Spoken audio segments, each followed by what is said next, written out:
Baik pemirsa, kita lanjutkan kembali perbincangan bersama dengan Andri Zakaria Siregar, Head of Technical Analyst dari BNI Sekuritas. Ya Mas Andri, kita akan lanjutkan kembali untuk menjawab beberapa pertanyaan yang sudah masuk dari pemirsa IDX Channel. Kali ini kita ke Bekasi dengan Bapak Putra. Selamat sore. Sudah punya pegas di 1049, kemudian IPCC-nya di 605. Bagaimana support resisten untuk kedua saham ini? Ya, kalau pegas ini kan memang masih konsolidasi ya. Jadi bentuknya juga di situ ada di mana areanya di atas 980 sampai dengan 1030. Tapi kalau untuk yang supply areanya di 1100 sampai 1250. Jadi kalau untuk di area ini mungkin baru minggu depan ya. Kemungkinan mungkin dia akan positif dulu antara 1000 sampai dengan 1060. Tapi kalau untuk minggu depan ya karena dengan indikatornya sudah mulai crossover, jadi harusnya ya dia coba misalkan sell powernya juga sudah mulai muncul, jadi artinya akan muncul dengan pulih. Jadi bisa menuju untuk swingnya, kalau untuk jangka pendek sih bisa sampai dengan 1100, tapi kalau untuk jangka menengah bisa sampai 1100 sampai 1150 ya, karena kalau dilihat memang bagusnya sih mulai minggu depan ya buat ada tekanan beli di saham Pegas. Baik, berarti punya di 1049 masih bisa di hold ya? Ya, masih bisa di hold. Oke, dia untuk Pegas. IPCC-nya bagaimana? Sudah punya posisi 605, closing market hari ini 610, sedang melemah juga 1,6%.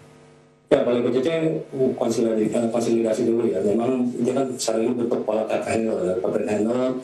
Still juga ya, buy powernya juga masih flat ya. Tapi di sini juga melihat bahwa ini penurunan ini memang bagusnya untuk kita akumulasi. Jadi antara di sini dengan areanya antara 540 sampai dengan 560. Ya, targetnya sini 680 sampai 700. Jadi ya kalau untuk medium term sih targetnya bisa 900 ya. Karena ini polanya pola cut dan juga ini polanya pola bullish. Kalau untuk short term ini ya, mungkin bisa kita manfaatkan bisa sampai 680 sampai dengan 750 ya, kita take profit. Oke, dia ada peluang ke 750 untuk jangka pendek, tapi kalau mau ditahan lebih jauh ke 900 ada peluang dari kenaikan IPCC ya Mas Andri ya. Baik, 605 jadi masih bisa di hold untuk jangka pendek maupun jangka menengahnya menurut Pak Putra di Bekasi. Ya, kita beralih ke pertanyaan berikutnya, tidak mencantumkan nama dari mana begitu. AGII ditanyakan, ini Mas Andri sudah punya posisi di 1380. Dalam perjalanannya pekan ini akan kemana? Karena closing hari ini cukup dalam nih, 2,22% pelemahannya. Iya, kalau dari medium termnya sih orang bagus ya. Di sini kan ini PCC dari 2100 turun sampai 1000, ribuan sampai dengan 1800, ini pasti AGC. Jadinya harusnya dia bisa di bawah 1000 lagi. Oke. Hati-hati untuk saham ini swingnya bisa di bawah 1000 sampai 800. Sekarang sudah bisa lagi di 870. Tapi kalau untuk jangka pendek ini bisa ribuan dulu. Di sini kan ada pola ini sakbar ya. Jadi harusnya bisa mencapai di sini 1430 sampai dengan 1550 untuk kita take profit dulu untuk jangka pendeknya. Wow, masih ada peluang sebenarnya ke 1430 sampai dengan 1550. Tapi di situ dia akan turun lebih dalam lagi. Oke. Berarti minggu ini kalau sudah mencapai 1430 sampai dengan 1550 dijual dulu aja ya AGI-nya ya Mas ya? Iya, karena ini kan dirinya juga sudah oversold ya. Jadi memang meskipun ada tekanan turun pun terbatas. Jadi minggu depan sih bisa ada coba dulu.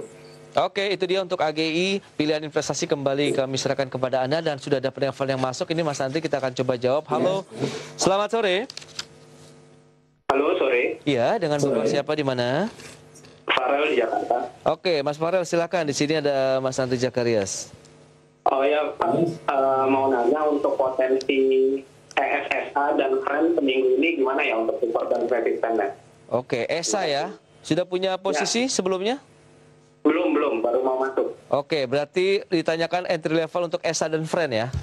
Iya, betul. Oke, short term trading saja ya? Iya. Oke, terima kasih Mas Farel. Nanti kita akan jawab ya. Terima kasih Mas Farel. Nah, bagaimana nih kalau kita lanjut saja ke ESA, Fren, entry levelnya masih boleh tidak hari ini? Karena naiknya lumayan ESA hari ini.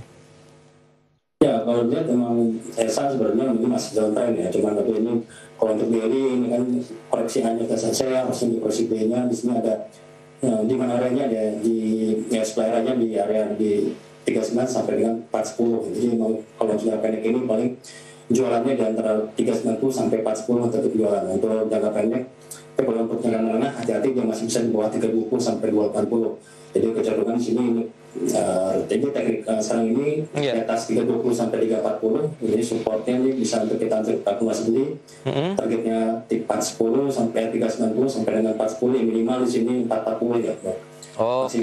Terus kita di situ dia akan terjun lagi. Berarti harus ketat sekali mencermati pergerakan saham ESA ya? Ya, jadi sebenarnya stop lossnya murah ya, stopnya cuma 320, ya cuma 28 poin sekarang, tapi upside potensialnya 390 sampai dengan 440, jadi bisa bisa 1,3 ya, distributnya. Baik, itu dia. Kalau mau masuk berarti nunggu sedikit ada pelemahan ke 320 sampai dengan 340 berarti ya Mas Andri ya? Iya. Oke, itu ESA. Friend bagaimana? Friend juga sebenarnya bagus ya, cuma tapi karena masih konsolidasi ya, karena sektornya pun juga. Ya. Hari ini kan turun juga nih 2%-an. Ya, karena saya pikir wajar ya turunnya ini. Ya, coba kita lihat sini. Ya, jadi kalau di sini masih ada gap di sini di 139 ya. Jadi seharusnya kalau lihat ini masih ada upside lagi, jadi kan persen BC, jadi seharusnya nanti ini udah jadi high-nya 135 ya, nanti bisa menuju ke 139 sampai dengan 1450 ya. Jadi antara 139 sampai 150 kita take profit. Jadi kecenderungan sih agak terbatas ya. Setelah itu dia akan koreksi lagi, jadi emang potensi kenaikannya agak terbatas di 139 sampai 150 untuk kita take profit ya, karena kalau mau masuk friend current price atau ada turun lagi untuk masuknya? Ya karena ini polanya pola inside baru juga di sini juga sempat bikin new high, tapi bisa kita antisipasi juga ada gap di bawahnya. Oke. Sini 123, jadi kalau teman kecil beli yang bisa di antara 125 sampai dengan 130. Stop loss yang murah 115, ya targetnya masih 139 ke 140. Jadi baik, keseluruhannya masih cuma di 2 ya.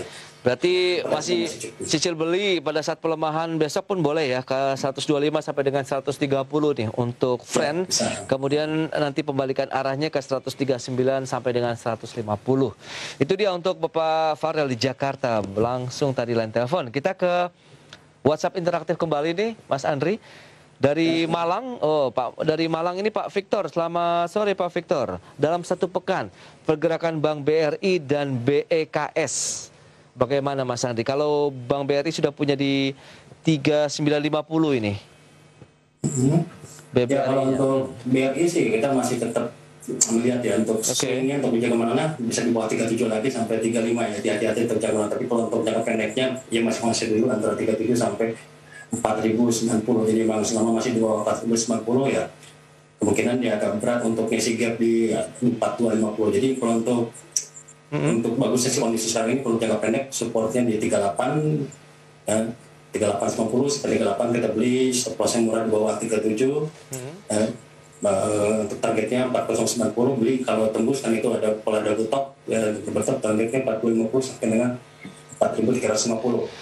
Oke, jadi ada dua strategi, jadi bisa cicil beli di bawah dan juga bisa buy di atas. Jadi itu untuk daily trade ya. Tapi kalau untuk swingnya kita mesti lihat masih bisa break bawah 37. Oke, jadi kalau sudah punya di 3950 masih ada peluang di hold dulu ya untuk satu pekan ya.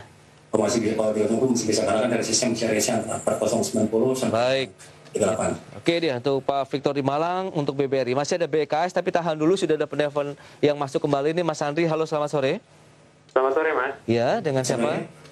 Dengan Bapak Dani dari Brebes. Oke, Pak Dani silakan, di sini ada Pak Andri. Oke, ingin nanya terkait saham TINS dan juga saham Arto ya, Mas. TINS dan Arto, oke. Ya, untuk TINS sudah punya di 1.500. Baik. Untuk Arto sudah punya di 16.000, Mas. 16.000. Lebih ditanyakan short term trading saja atau untuk jangka panjang? Untuk short term trading, Mas. Baik, itu saja? Itu saja, Mas. Oke, terima kasih Pak Dani di Brebes. Ya, terima kasih Pak Dani. Baik, kita langsung ulas minus 2% di TINS di 1455. Sementara tadi Mas Dani punya di 1.500. Bagaimana? Ya, kalau TINS hari ini juga jelek ya, karena udah kuat cover ya, candle-nya ini juga koreksi A-nya juga bisa jadi upside, dan sekali lagi dia breakdown di bawah 400. Memang kita lihat memang support paling kuat itu 1.200 sampai 1270. Oke. Terus itu bisa agresif beli ya, karena juga ya, sudah murah ya. Kalau kita bandingkan dengan harga nikelnya kan sekarang 34.35, harusnya timahnya hari ini di atas 20.600 ya. Jadi sekarang ini timahnya dibandingkan harga komoditasnya itu sangat undervalue. Jadi ya kalau untuk short termnya masih bisa di bawah 1.400 sampai 1.300. Tapi kalau kita mau beli, mendingan kita beli di atas 15.05, targetnya di sini 15.75 sampai dengan 16.75 kalau untuk short term, karena ini kan pressure WC. Jadi ini turun nanti di anti rebound maksimal ke 15.50 sampai 16.75. Satunya nanti September kemungkinan dia akan breakdown lagi di bawah 1.300. Jadi emang seharusnya kondisi seperti ini enaknya sih bagusnya untuk cicil beli bisa hold sampai dengan untuk medium term ya. Tapi kalau untuk trading bagus kita tunggu di atas 1505 baru untuk targetnya untuk jangka pendek. Nah, kalau short term trading sudah punya di posisi 1.500, apa yang harus dilakukan? Ya itu saya bilang tadi ya, kalau untuk kecenderungan untuk besok dan juga 2 hari ke depan itu kan dia turun. Nah, tapi bagusnya seharusnya dia mau turun, dia harusnya baik dan dulu di bawah 400 baru dia akan rally cepat nanti. Jadi sampai belum bisa bottoming agak lama. Jadi mungkin di depan baru bisa bottoming. Time frame aja yang diperpanjang begitu untuk TINS ya? Ya. Oke, masih ada Arto tapi tahan dulu jawabannya. Kita akan jeda kembali sebentar dan pemirsa kami akan segera kembali usai jeda berikut ini.